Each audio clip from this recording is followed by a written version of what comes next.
Well, good morning, everyone, and welcome to the Public Safety Work Session on Monday, February 3rd, 2025. This is the first time that we're in this room. It's supposedly only going to be for a couple months. A lot of supposedlys don't always work on time, but because of the renovations of this building, parts of this building, we're in this room and live streamed. Today, we actually have two topics on the agenda, which really are sort of a blending of two. The first one is the briefing on the Police Accountability Board. The second is the update on the Police Accountability Board complaint data tracking. They're combined and they're shared in the same informational packet. And I know Ms. Farag will explain that shortly. As we begin, I'd like to thank Ms. Susan Farag for preparing the staff report for both topics and for once again and always assembling a most informative packet for us. And unless the committee members have anything to say, I'm going to ask the panel to please introduce themselves, ask if they have any opening comments, and then turn to Ms. Farag for her to lead us through the packet. I've been told that we have to continually cut off the mics as we go. So I'm going to cut my mic off.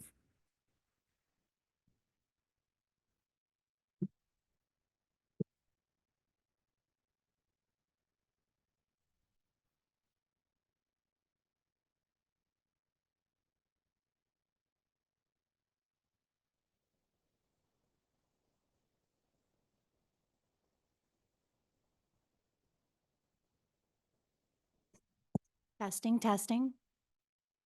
Probably, I would think so. I'm just gonna try this one again. Well, you were the first technical difficulties you had. Congratulations.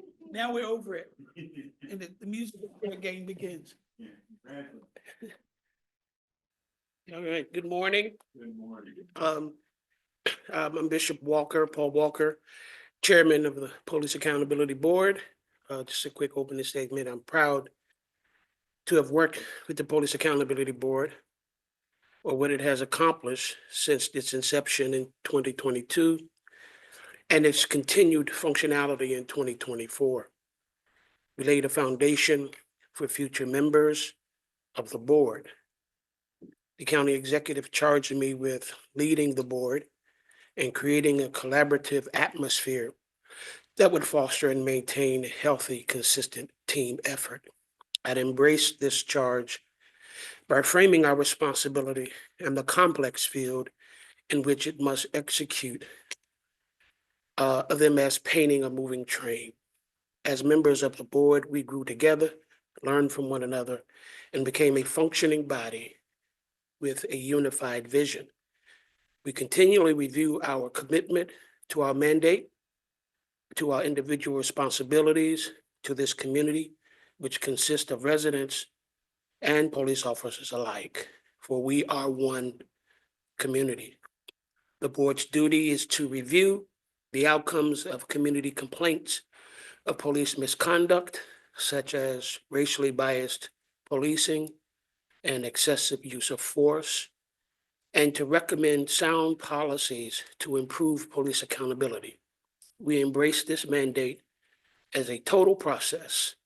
We consider policies that might prevent future misconduct through improvements to the ways in which officers are hired and trained, to the policies that govern their conduct in the field, and to disciplinary process itself. Thank you.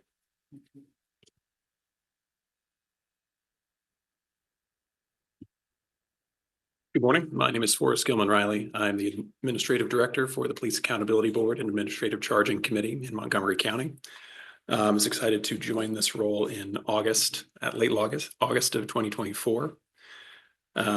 The principal work of the Police Accountability Board in 2024 was laid out in its annual report, and they focused on further developments and testing of the dashboard, as well as their work on reviewing the Freedom to Leave Act and consideration of consent searches. The board committed itself at its first meeting in January of 2025 to establishing a new ad hoc group directly responsible for reviewing the outcomes of disciplinary matters and trying to develop a consistent and common scheme for categorizing the information in complaints, particularly during this period of time where we don't have access to a fully developed case management system to track that information in an automatic fashion. I want to thank Ms. Farag for all the work that she did working with us over the last few months in preparing requests related to budget and preparing for this hearing.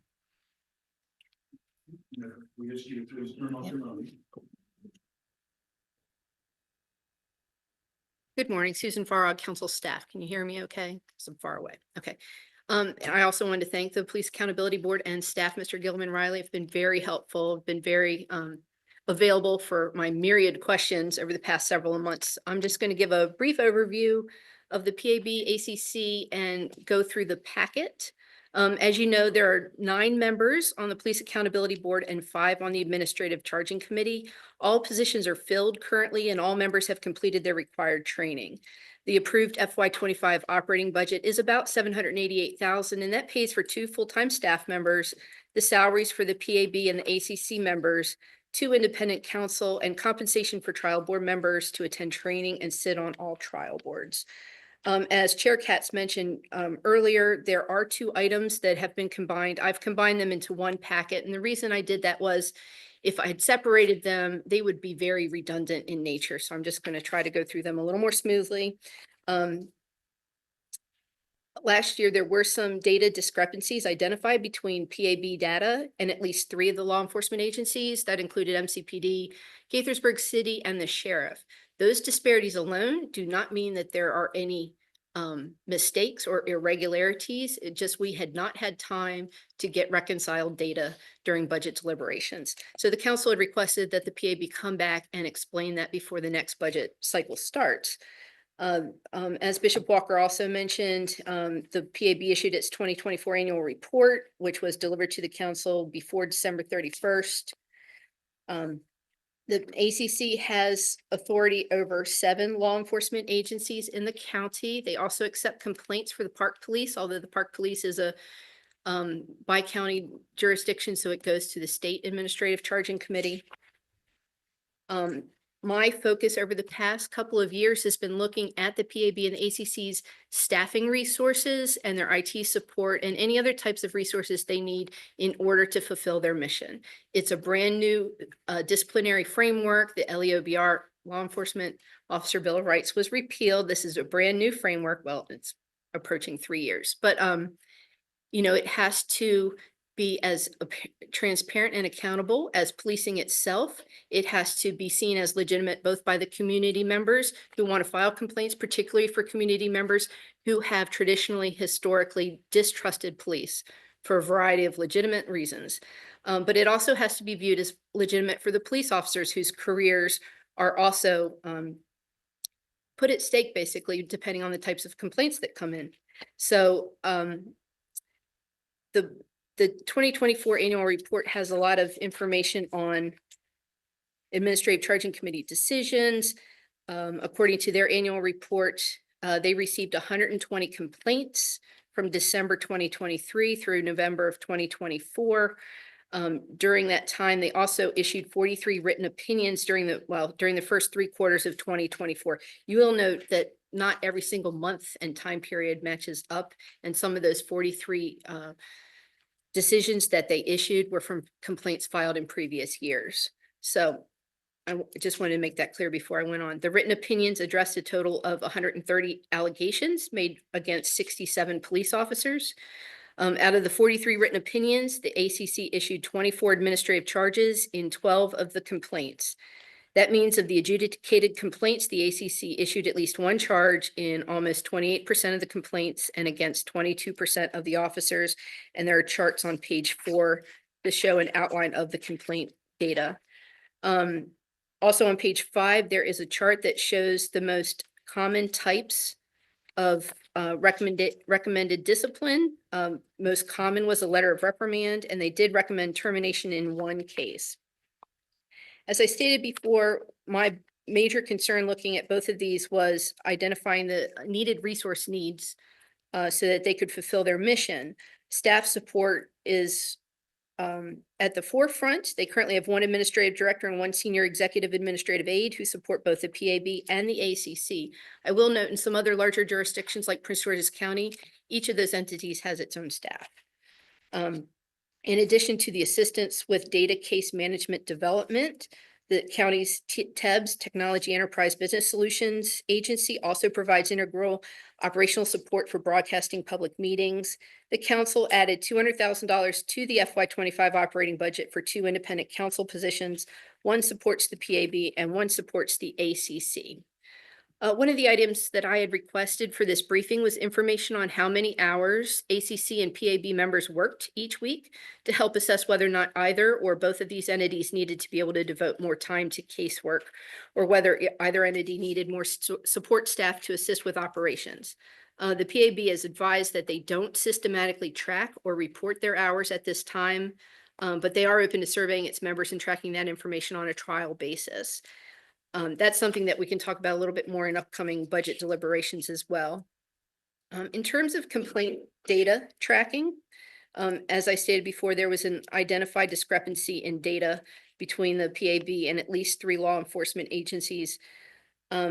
As the PAB noted in its annual report, it is working on internal data tracking systems to develop robust data collection, tracking, and reporting capabilities. But this work is more complex than they initially thought because complaints can include multiple allegations, multiple officers, and even multiple agencies that are involved in one complaint. If City of Rockville and MCPD respond to the same incident, there may be complaints against more than one agency.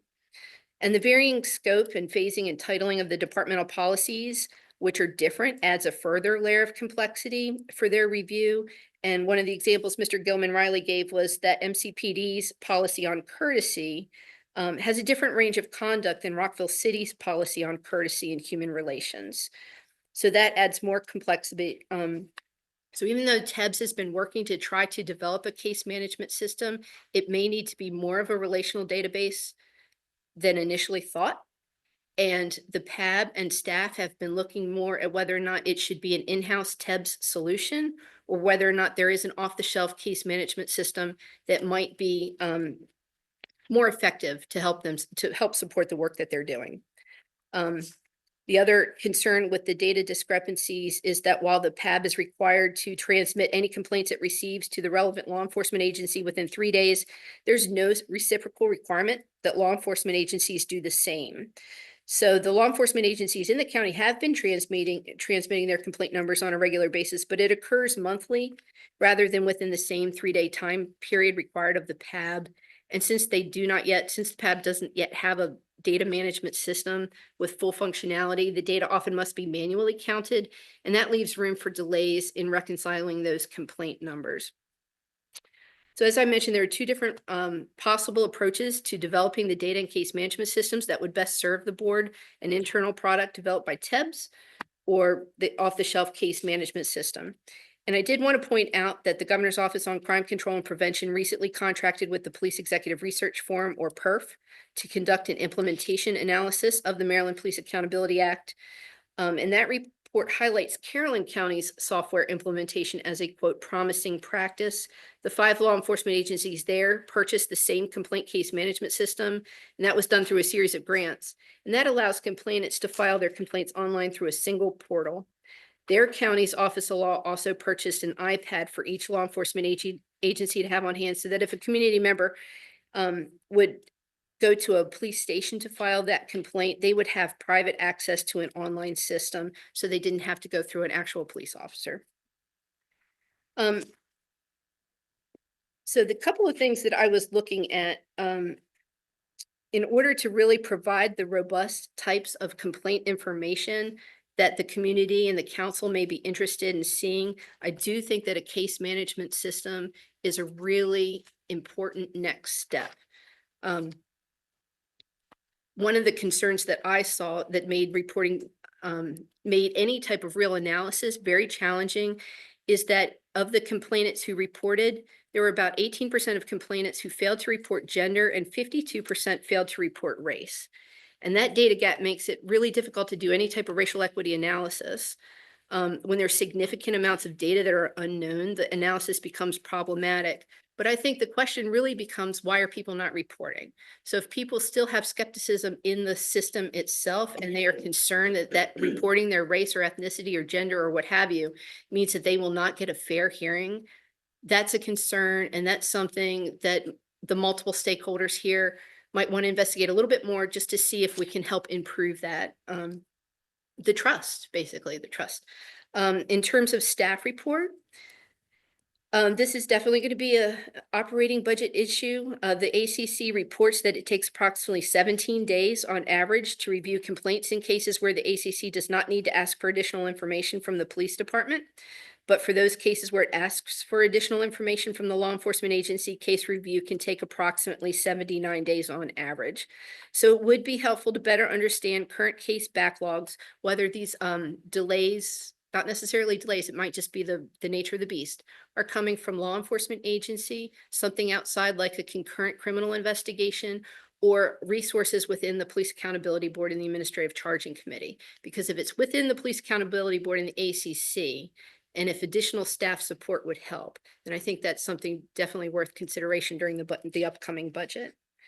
And while the PAB and the ACC structure within county government are intended to make it, both of them, as independent as possible, there may be some additional efficiencies and operational improvements available by using current county resources, such as data analysis assistance from county stat or another division within county government.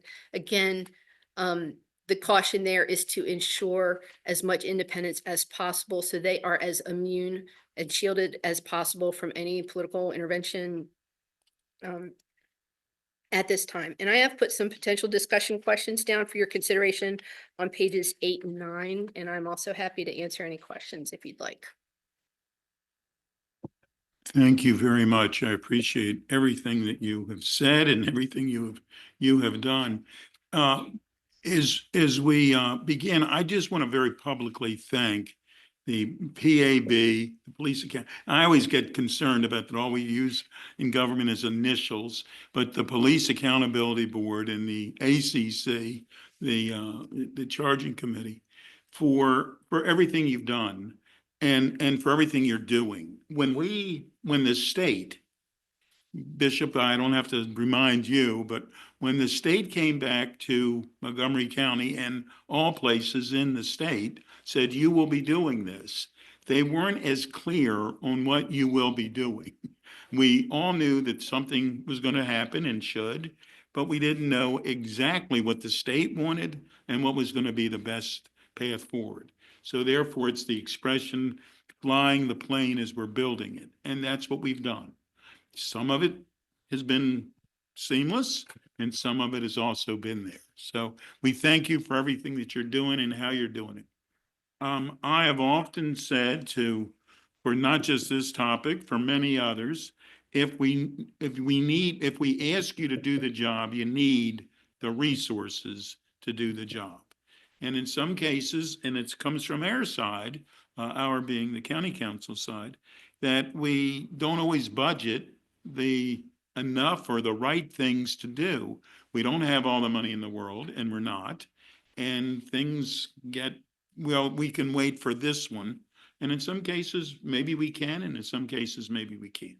So I think in order, from the very beginning, when Ms. Farag has mentioned the case management system that is needed, I agree with that, obviously. I have a feeling my committee members are going to agree with that as well. The question is, what do we need and who decides what we need?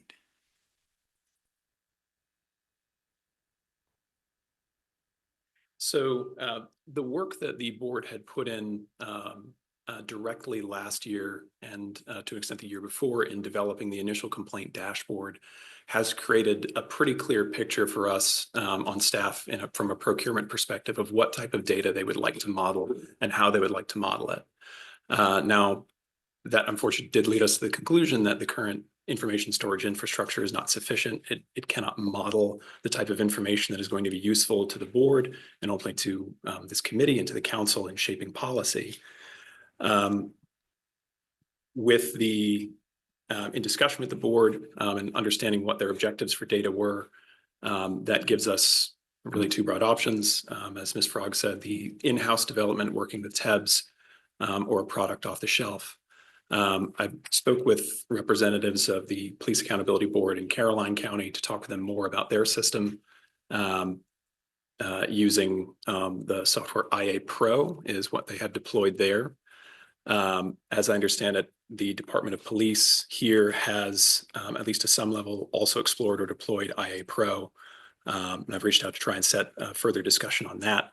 That is a commercial product, fairly robust, design for both corporate and public internal investigations, and so is seemingly well suited to tracking the type of information that would be sought here.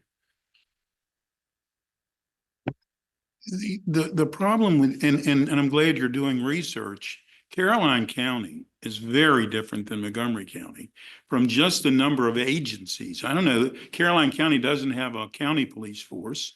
They would have the sheriff and the state police, I guess. And the state wouldn't be under their jurisdiction, right? That would be under the state. So we need to compare apples to apples. Maybe that is the best system, but we do need to compare apples to apples. So that's one concern. I think we need to figure out as quickly as we can, because it should be for this budget, that we come back with answers for the tracking system. I would strongly suggest that. And I also know that because of the multiple agencies that we're dealing with, maybe Montgomery County has more police agencies in it than any other. Well, no, that's not true, because Prince George's County, every jurisdiction has 2 or 3 police forces in there, and they're my good friends. So I don't say that. I say that trying to be funny, but I don't know what they use and what they would be if they have a tracking system and how that would work. And with that, I'll turn it over to my committee member.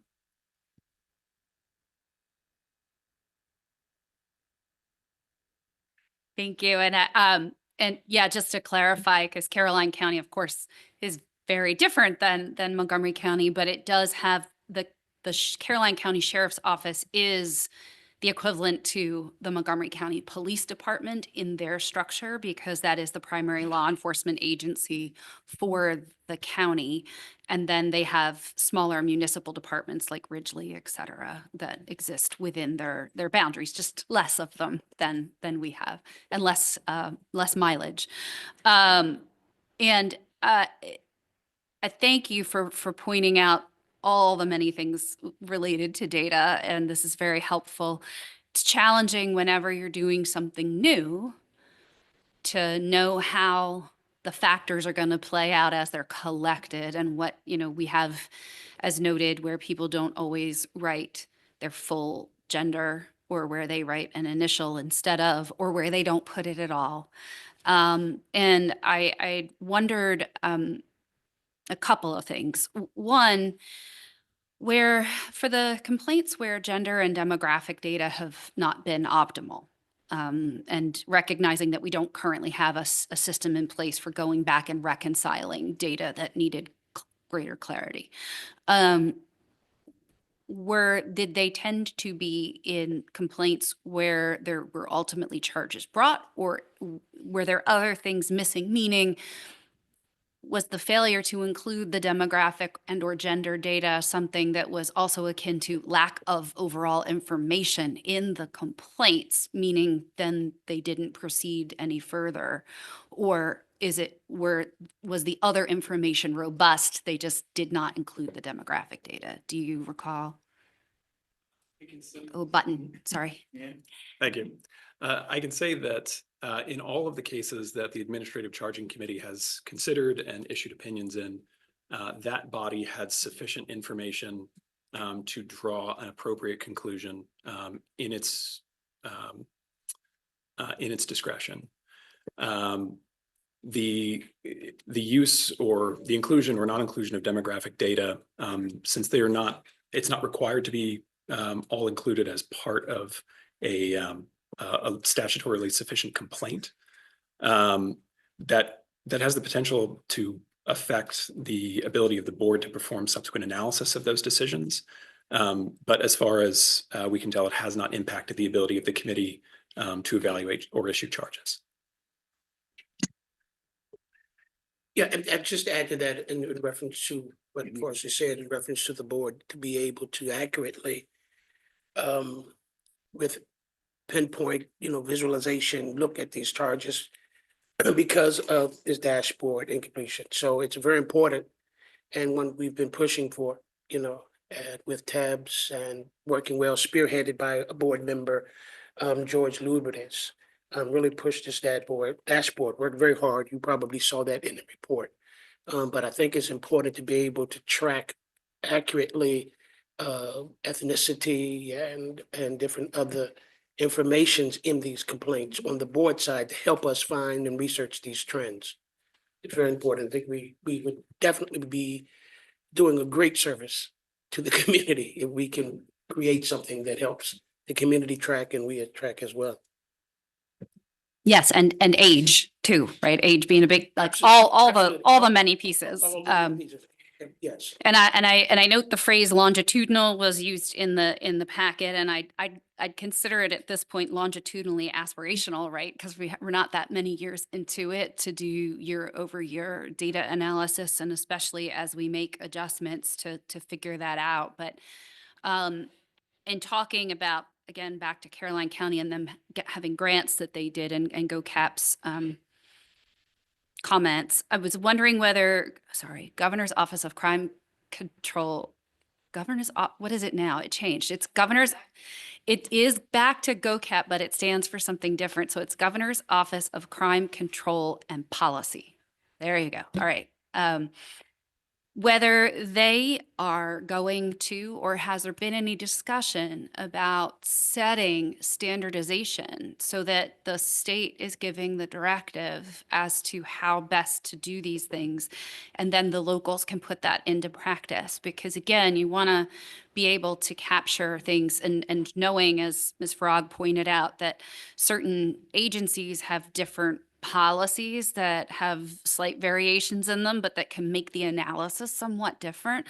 At least if we had a standardized way of collecting all of the information across all of the jurisdictions and, thinking ahead on that procurement side, if it is something that needs to be done outside of TEBS, putting it together, is there power in having a standardized solution that all of our jurisdictions use to help inform this work and the overall efficacy of having switched from the LEOBR process to the current one, and heighten that transparency across the board for all jurisdictions?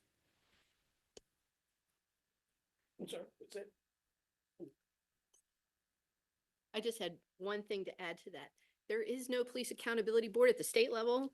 So there's no one entity making those types of statewide recommendations. I don't know if PERF is going to come back and look at that additionally, but I did want to point out, and maybe this is what Bishop Walker was going to say, and I'm going to cede to him.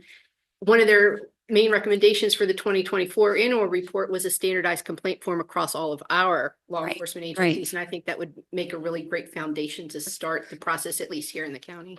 Yeah, can I just? Yeah. That's exactly what I was going to say, that we have suggested just that one main across all the municipalities in Montgomery County. And I think if I was tracking part of what you were saying as well, Councilman Luedtke, is within the state itself and all the counties. One of the things we did last year, if I'm tracking your question correctly, part of your question, is we did have a first meeting with all chairs. Yes. And that was a productive meeting. I think something like that would help. Yeah. As well, meeting with the different chairs and the administrative directors or of those said organizations or PABs inside the county. I think is, if I'm tracking right. Yes, I think that is yes, a great you're- idea to do that. You were totally tracking it correctly. And I guess, and to Ms. Farag's point about there not being a state tab oversight body, if you will, that's why I was sort of directing my commentary in the direction of GoCap, meaning as a policy advisory and also as the entity where a lot of grant pass-through funding, well, at least in more standard times, came through for these type of projects, that GoCap could be the sort of pusher and leader of both synthesizing things and also helping our local jurisdictions to attract that funding in order to make, help support that work and standardization. Are you saying that the state police do not have a police accountability board? There's an administrative charging committee, and they made it very clear in their last annual report that this is a major defect policy-wise moving forward, to be able to recommend better policing policy to all stakeholders. So for just the state police, I'm not saying No, for, it's any law enforcement agency that is subject to the state administrative charging committee, like park police, right. maybe DNR. university police departments. Department of Natural Resources. Yes. Does the MPA. state police have, if someone has a complaint, and not that I'm suggesting that, that they need to, but if someone has a complaint about a state trooper, what happens? They don't go, State administrative charging committee. There is a process in place. There's an infrastructure in place to do the complaint piece, and they report out on the complaint data. But there's no overarching body to make recommendations based on those trends that they're observing. I did not realize that. Thank you. I think my last questions were about the language on the forms and whether thus far from the complaints we've received and the types of where there might have been shortcomings or where maybe it wasn't always as clear as to what level of information was being sought. Have we done sort of a plain language analysis of the complaint forms to see where we might be able to break it down to make it easier for people to understand? One of the things the PAB has done, and which was mentioned earlier for us, is we have broken into our ad hoc groups. Mhm. And one of the ad hoc groups is and has focused on the actual complaint form. Right. And one of the main focuses was language. Okay, good. And so I think that's something that's a workable or working document, Okay. and so I think we have improved on it. I think we mentioned it in our annual report. You probably saw something Mhm. referencing to that from last year's report to where and how we Mhm. improved it to this year. So it is on our radar. It is something we're creating. And I think also with going back to the dashboard, that part of it as well. Right. Being able to navigate and make it a lot more Right. friendlier. Right. And I just, and Mr. Gilman Riley, you might know the answer to this. Do you know at what reading level the complaint form is set? Right? Because you like the goal is to try to have them at actually like an 8th grade or lower reading level. So it's really plain, direct language for government forms. I'm not sure offhand if we have had it reviewed for a flesh cake grade level. Mhm. The form itself, if you access it through the Police Accountability Board portal, we'll take you through several pages of answering pretty specific prompts. Mhm. Ultimately, the thrust of the complaint is calling for the narrative itself of just asking people to describe what happened. Right. Which is sort of much in the same way that folks, when they go into, if a citizen wants to swear out charges before a Right. commissioner, there is some basic information collected from them automatically, but the principal portion is simply the narrative. And I'm wondering, if you could consult with any other organizations that have done significant work in the plain language arena, right? Like the Maryland Developmental Disabilities Council, for example. I know they did a lot with the MVA and also with voting forms, just to sort of see what that is there something else that could be done in the narrative section to create prompts to assist that would help guide people as they are filling out the form, because one person might write 50 words, one person might write 300 words, but you want to try to give some context to help them understand what is helpful on the other end when you're receiving it. And legal forms, by very nature, most court forms, you're right, like if you're going in to get a peace order or something, they're not the most user-friendly. That's a long-standing challenge that we've had. But since this is a new thing, rather than going back and undoing old things, we have great opportunity to really push forward positively in making things truly, truly accessible. All right, thank you.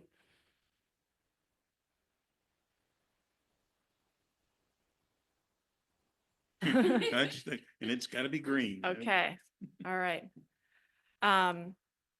Great, okay. So I was taking a look at the website where people will go if they're going to fill out a complaint form. And it seems to me that there might be some simple upgrades here that could potentially improve our metrics. So when I click on Launch PAB complaint form, then the page that comes up to me makes it look like at first glance, and also second in my case, that your only option is to print out the PAB form and submit or mail it to 101 Monroe Street. Now, it was then pointed out to me by my staffer who I texted that if you look on the right side of the screen in the margin area, there is a button that says next. And if you click on that button that says next, now you could fill out the complaint form online. But I would bet that there would be some number of people who are just getting to that page and being like, I'm not going to print and mail this. Don't click the next button, and we lose them right there. Also, for those who just do decide to go ahead and print and do the print and mail option, that form, let me pull that up again. That form under gender and race and ethnicity is not multiple choice. It's just a blank. And so I would bet that we're losing some number of people there who are just like, I don't feel like writing that out, who might fill it in if there were checkboxes and, in another category as there is if you do the online form. But given that there are far more written complaints than online complaints, there might be some pattern there in terms of are the online complaints more likely to have the race and gender information? I would bet that they are, because then there's a drop-down menu. So maybe just adding checkboxes and a line for other for those categories might up our numbers there. And also making it much more clear that you're centering the online option, which is going to be most people's preference, and then having a button that says if you'd rather do it written, then you can do that as well. Now, I can certainly see why people might want some assistance filling it out, but this doesn't offer any assistance. It doesn't say, let's fill this out on paper so we can help you. It says print it out and mail it in. So yeah, so that's a few suggestions. I would also suggest that, if there are folks who don't want to fill it out online or who might find that is challenging, or they're not sure what to include, to the point of the conversation we've been having up here, it would be great to have an option to, for example, direct people to their local regional services office to fill it out with somebody there. You can seek assistance there, or, if there's other suggestions, we could put that also, but the regional services seems like kind of a natural way to go. We could add in county council members. Obviously, we just want more points of contact, and we're all going to get them to the same place. But right now, it just says print and mail. So to me, I'm really focused on how we can get these numbers up in terms of the reporting of just overall numbers, how many are being reported, and also the race and gender information, because I think that's really key to us being able to identify some of the biggest issues that we want to be ironing out. And so I think that has got to be solved. We really have to prioritize that. Now, that's going to increase the number of cases, and which increases the need for a case management system and potentially more staff. But I think that there's a lot of low-hanging fruit here for addressing some of these issues. Thank you for pointing out the complaint form.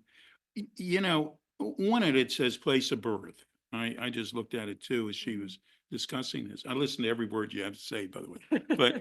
But it says place of birth, and then it says United States or US born or an immigrant. And then it says region of origin. And candidly, I didn't know what that meant. And it's the United States, Canada, Latin America. It's the region where someone was born, I guess, rather than where this happened, where this complaint would have taken place, the region for that. So I think though it's a big thing, it's a little thing to correct. I think it makes a big difference. Thanks.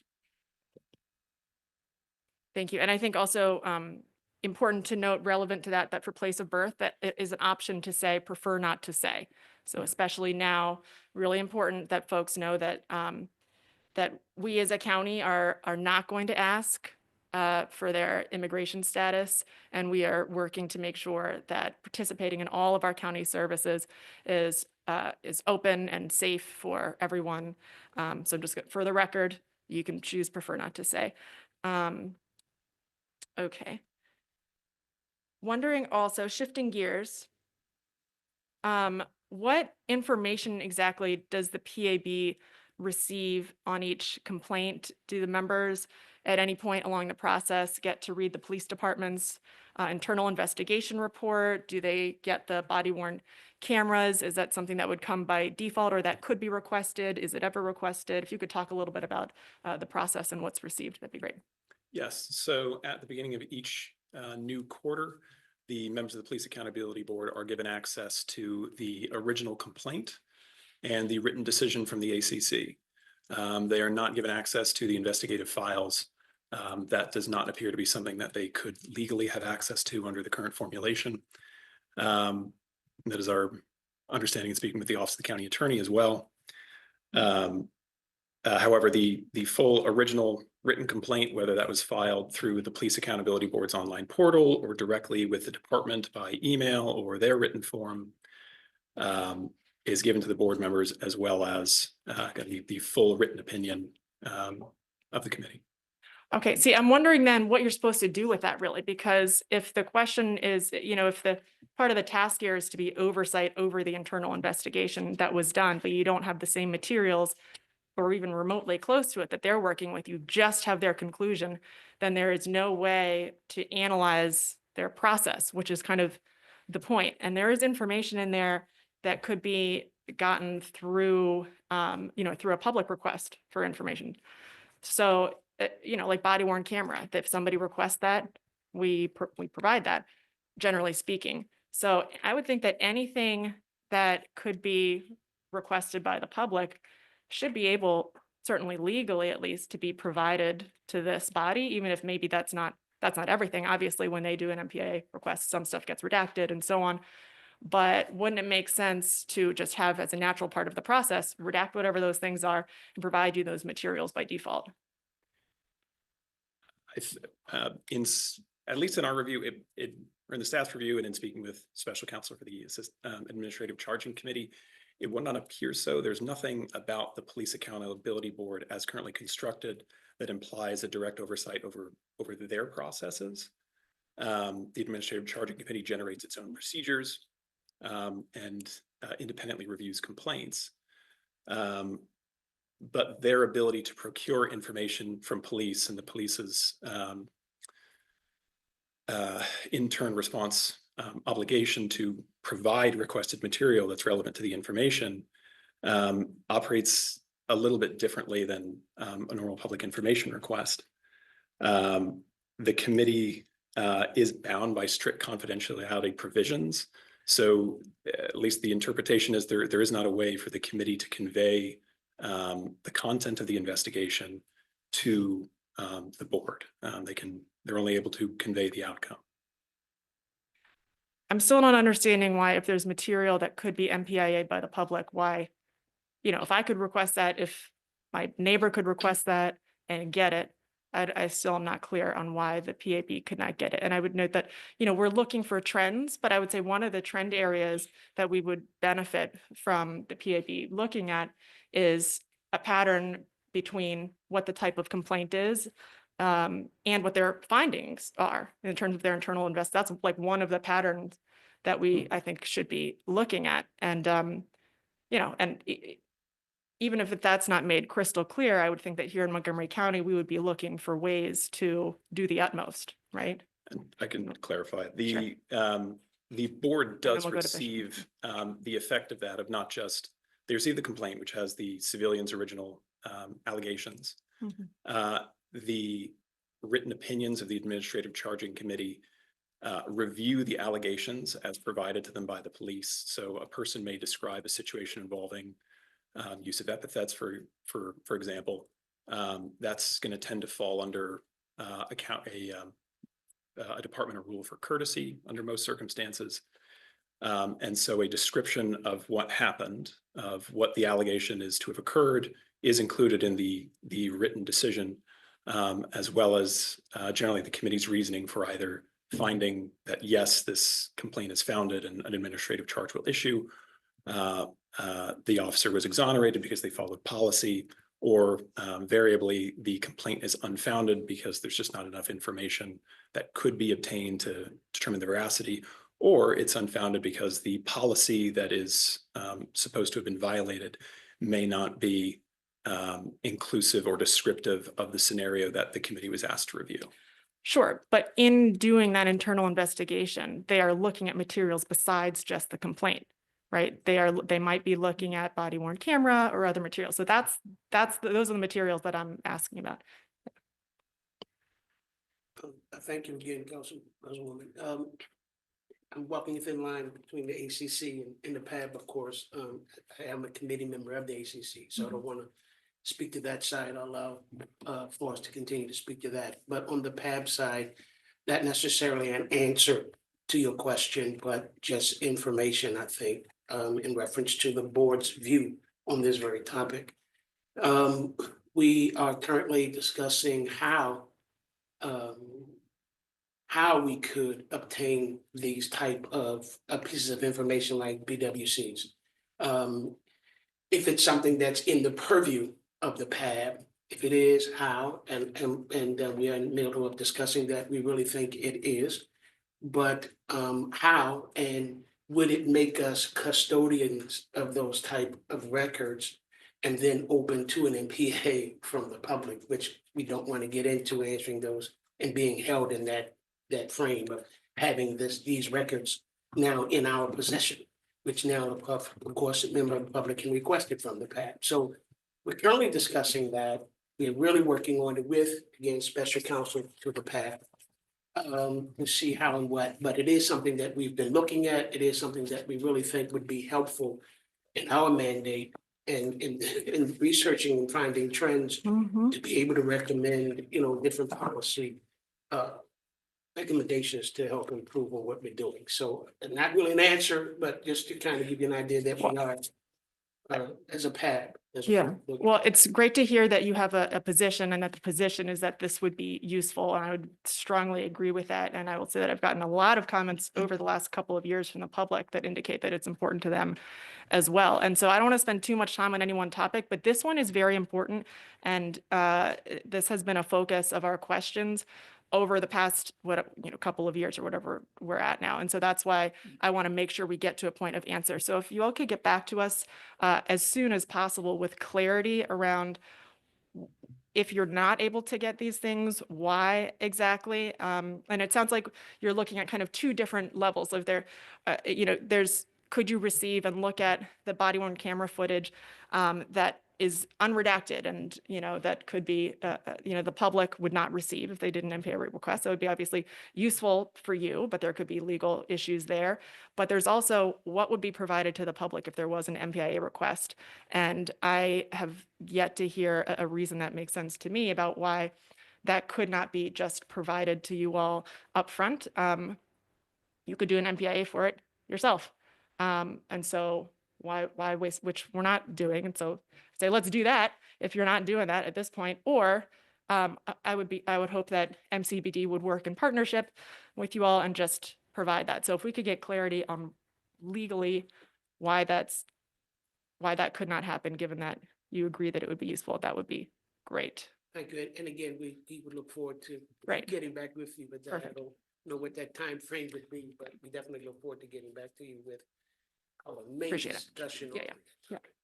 Appreciate it. Just try and help out with the things that Councilmember Mink was asking about. And of course, these are a public record. The question is, what of it is then otherwise able to be obtained by the public, right? And it may be different because for your purposes, it is being used for a specific thing. You have statutory duties and what have you, but then you are in fact receiving them, those records, and they are public records being the first point in the analysis. What I have seen happen in other situations where different agencies have different things that then go to another entity, another public body for work, and dealing with the MPIA is creation of bylaws or some other process rule where they refer the requester back to the original custodian of records for processing. So to the extent that you're having a concern about the ACC or the PAB having to become in the middle of MPIA requests that would otherwise could go directly to MCPD or one of the other departments, that has happened, at the state, because it was one of my clients that I advised this for. So that where you refer it back to the original custodian of records for handling. And then they can do whatever redactions may be necessary, because again, it's going to depend on who the requester is. Because if they are a person in interest, meaning in the footage, they have a different set of rights than those who are not, right? So that let them handle that, and then that takes that out of the purview of the PAB and the ACC. And Councilwoman, I'm sorry. yeah, and I was just going to be very clear about the redacted video. Obviously, when body worn cameras came into existence, everyone was glad that they did that, but they have to be extremely careful on what we're seeing. If there's a child and we need to make certain that that child is not a part of that video, that they're protected. If someone is followed into the bathroom, you have to make certain. There's all of these issues that we didn't think about in the beginning. We wanted body worn cameras. We need body worn cameras. We're very glad we have body worn cameras, but we need to make certain that the redactions are what they are so that the public is protected as well. Interrupted you, Mr. No, sir. Thank you, Mr. President. I just wanted to confirm that what Councilwoman Mink Luedtke was saying. Forgive me, please. You just called me Don. Okay, Don. That it's a standard operating procedure that another entity that is receiving a MPIA can refer the requester back to the original agency? Oh, I set that. Custodial agency? Yes, I set that up via bylaws for one agency and its body because it was for the state's longitudinal data system center, which by its very nature collects data and has data transferred to it from a host of other state agencies. So if someone's seeking particular information that comes from one of those agencies, like let's say the State Department of Education, then the process was you'd fill out the request, but unless it crossed sectors or it involved what the data system had done with the data, it would go back to the originating agency, which body worn camera would fit into that bucket because it is from the original custodian part of the law enforcement agency's records.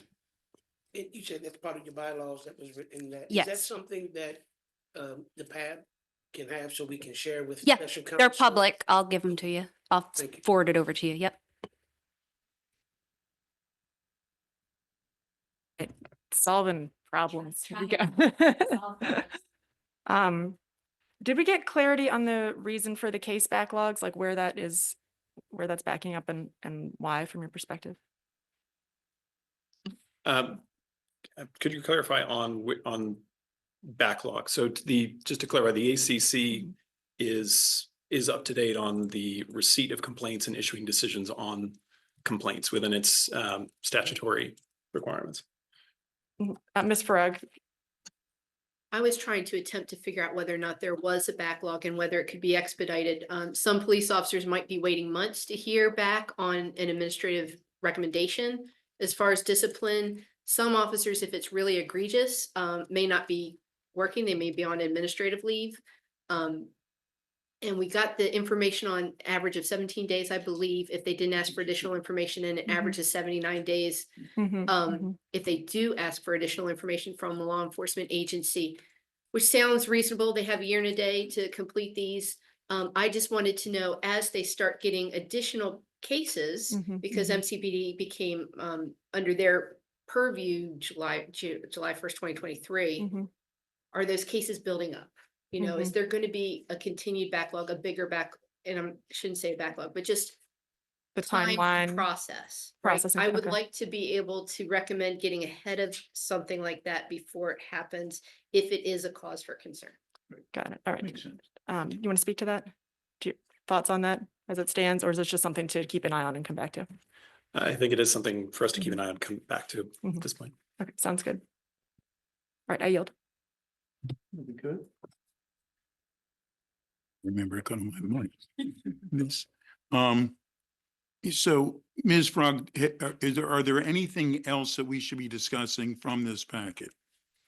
The one thing that kind of bothers me a little bit is the fact that their annual report is due by December 31st. So it means that they can't do calendar year to calendar year comparisons. That is required by state law. I don't know if it requires a state law change or whether or not the county can just determine it's okay to report out the information through December 31st in a more timely basis after the first of the year. And the other option there, which is not my favorite, is going by fiscal year, because I don't think the community really likes to think in fiscal years. Councilmember Luedtke. So first, my question would be, what start and end dates are all the other jurisdictions using, right? Because if it's due by December 31st, some places do it where they end their data capture and what they put in November 30th, which is really weird, right? Because that definitely is not, if we think the July 1st to June 30th is odd, the public definitely doesn't think about it in terms of that. So again, it would be good to go back and say, you know, that's fine if you want it by December 31st of every year. That's a common deadline in state statutes. So, but the question is keeping it consistent across all 24 jurisdictions so that they have the same start and end time. So you're comparing apples to apples and it's not confusing for the public.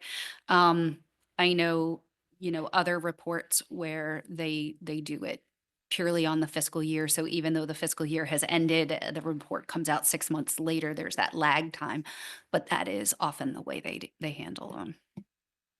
So once we find out what others are doing, then I guess while we're doing that, we need to figure out if there can be, if others are doing, December 31st, that's fine.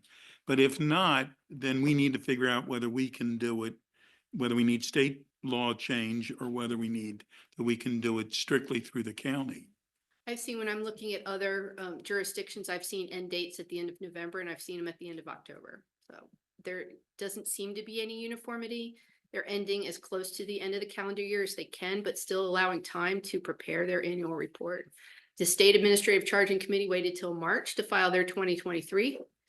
They just, so theirs is by calendar year. I've not yet seen their 2024 annual report. So if you could find out, or if there's going to be a change, how would we go about that change? Go ahead. Sorry, one more question. Is there a reason, and this might be a larger conversation too that we could come back to, but I'll just put it out there, that the PAB couldn't report out anonymized, obviously, and with proper redactions as needed and so on, but more details of each complaint? Right now, everything is summarized, and that is useful in and of its own right for seeing patterns, especially once we increase our reporting of the demographic data. But there could be value as well in more details of the complaints being made public. Obviously, we would want to take care to be protecting people's privacy and all of those things. But there could be some benefits there as well. And so is that something that you all have thought about? Do we know what other jurisdictions do? in that regard?